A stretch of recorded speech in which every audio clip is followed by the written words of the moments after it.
आता बघूयात लोकसभा निवडणुकीबद्दलच्या आणखी काही 9 महत्त्वाच्या बातम्या। शरद पवारांनी माड्याचे खासदार होऊन पाणी बारामतीला पळवलं। रणजितसिंह नाईक निंबाळकरांची पवारांवर टीका, तर पवारांनी पळवलेलं पाणी फडणवीसांनी माघारी आणलं, निंबाळकरांचं वक्तव्य। मुंबई उत्तर पूर्वमधील महाविकास आघाडीचे उमेदवार संजय पाटलांची नामसाधर्म्य असणारे 4 उमेदवारी अर्ज।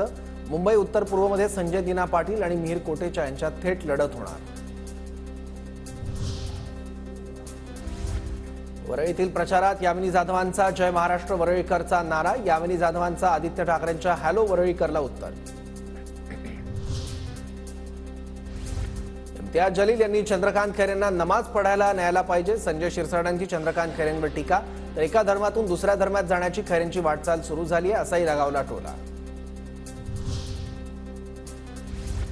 तर मुस्लिमांना नमाज पढा असं सांगणं चुकीचं नाही। संजय शिरसाटांनी खैरेंवर केलेल्या टीकेवर अंबादास दानवेंचं उत्तर। आदित्य ठाकरेंनी घेतली सदानंद कदम यांची भेट। साई रिसॉर्ट प्रकरणी सदानंद कदम यांच्यावर ईडीची कारवाई। अनिल परब यांचे निकटवर्ती अशी सदानंद कदम यांची ओळख।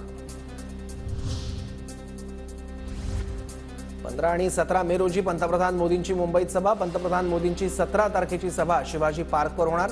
15 तारखेच्या सभास्थळाची जागा 2 दिवसात निश्चित होणार।